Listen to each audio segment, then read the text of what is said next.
준비할 것이고 그런 단계별로 지금 잘 준비하고 있다. PSSI terus mengupayakan agar naturalisasi Martin Paes segera rampung.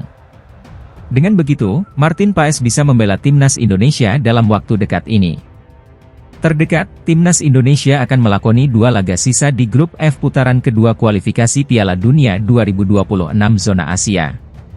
Berdasarkan jadwal, timnas menghadapi Irak di Stadion Utama Gelora Bung Karno, SUGBK, Senayan, Jakarta Pusat, Kamis, 6 Juni 2024. 5 hari berselangnya, menjamu Filipina di lokasi yang sama. Timnas Indonesia sendiri yang mengoleksi 7 poin menempati urutan kedua klasemen grup F putaran kedua kualifikasi Piala Dunia 2026 zona Asia. Sementara di posisi puncak ditempati oleh Irak dengan koleksi 9 poin. Vietnam menduduki posisi ketiga, 3 poin. Filipina berstatus juru kunci, 1 poin. Dengan 1 kemenangan lagi, timnas Indonesia bakal mengamankan tiket ke putaran ketiga kualifikasi Piala Dunia 2026 zona Asia. Doakan secepatnya, ada proses yang baik, ucap anggota Komite Eksekutif, Exco, PSSI, Arya Sinulinga lewat unggahan di akun Instagram pribadinya, Sabtu, 25 Mei 2024. Sehingga Martin Paes bisa menjadi pemain timnas.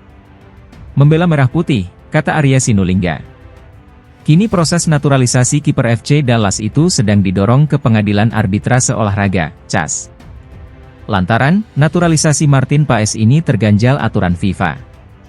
Martin Paes ternyata pernah membela timnas U21 Belanda pada ajang kualifikasi Piala Eropa U21 2021 yang saat itu usianya sudah memasuki 22 tahun. Sementara berdasarkan regulasi FIFA, seorang pemain bisa berganti dan bermain untuk tim nasional lainnya jika berusia di bawah 21 tahun pada saat terakhir bermain baik itu tim junior ataupun senior di pertandingan resmi. Jadi gini Martin Paes ini kemarin, ada pertandingan dia ketika dia sudah usia 22 tahun, tutur Arya Sinulinga. Dan menurut regulasi FIFA, itu tidak diperbolehkan lagi pindah negara, tapi masih ada celah. Kenapa sampai dia bermain di usia 22 tahun untuk Belanda, dan ini sudah kami konfirmasi ke KNVB Belanda jadi ada syaratnya, ujar Arya Sinulinga. Status Paes yang sudah menjadi warga negara Indonesia, WNI, diharapkan semakin memuluskan persidangan di CAS nanti. Pemain berusia 26 tahun tersebut diambil sumpah kewarganegaraan, Selasa, 30 April 2024. Tapi kami harus punya hak mengajukan ke CAS namanya, Badan Arbitrase Olahraga.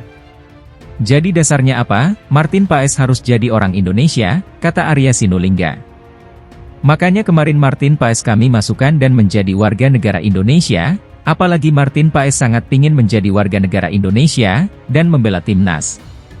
Jadi setelah kami jadikan WNI, kami punya hak sebagai negara untuk mengajukan ke CAS, kalau dia enggak WNI, kami enggak punya hak. Makanya di WNI kan dulu Paes ini, setelah itu kami ke CAS, ujarnya.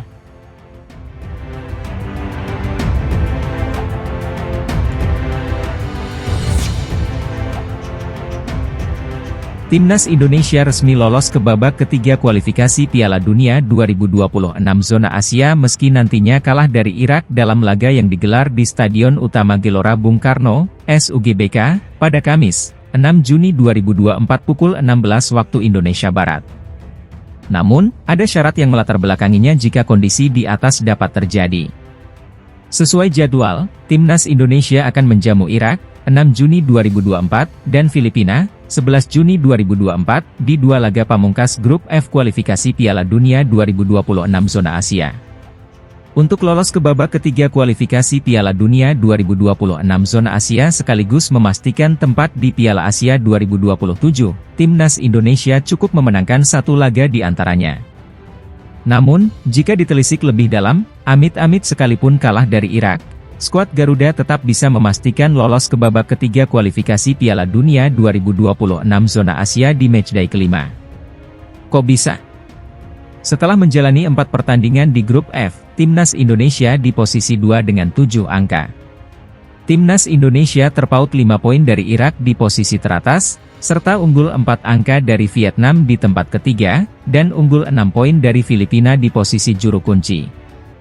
Nantinya, hanya juara dan runner-up grup yang diizinkan lolos ke babak ketiga kualifikasi Piala Dunia 2026 zona Asia.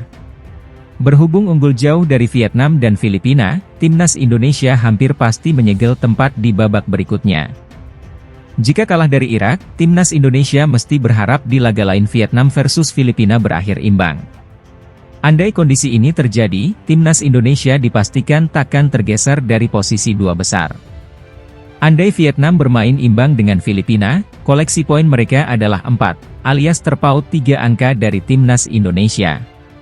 Sekalipun menang atas Irak di matchday pamungkas, dan di saat bersamaan timnas Indonesia tumbang dari Filipina, perolehan poin Vietnam dan skuad Garuda sama persis, yakni 7 angka. Dalam kondisi ini, timnas Indonesia diuntungkan karena unggul head-to-head atas Vietnam.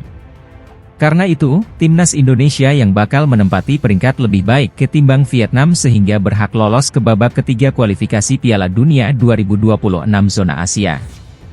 Namun, tak elok rasanya jika menggantungkan nasib kepada negara lain. Pelatih timnas Indonesia Shin Tae-yong bertekad mengantarkan timnas Indonesia menyapu bersih 2 laga sisa grup F kualifikasi Piala Dunia 2026 zona Asia dengan kemenangan.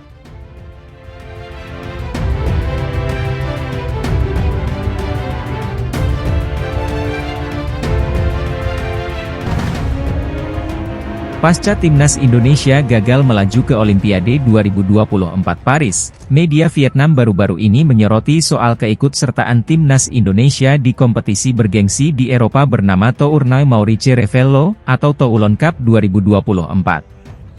Sebagaimana diketahui, timnas Indonesia U23 asuhan Shin Tae-yong gagal main di Olimpiade 2024 Paris setelah takluk dari Guinea di babak playoff.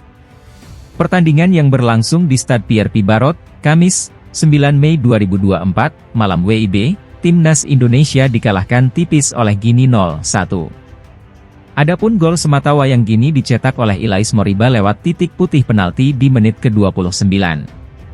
Atas hasil ini, tim Guinea yang dilatih oleh Kaba Diawara memastikan diri lolos ke Olimpiade 2024 Paris dan tergabung di grup A bersama tuan rumah Prancis, Amerika Serikat, dan Selandia Baru. Media Vietnam soroti timnas Indonesia. Media Vietnam, Soha VN memberitakan dengan sedikit menyindir soal keikutsertaan skuad Garuda Muda di Tournoi Maurice Revello. Secara spesifik, Soha VN mempertanyakan turnamen yang disebut aneh yang hendak diikuti Indonesia sampai harus bersaing dengan negara-negara top Eropa.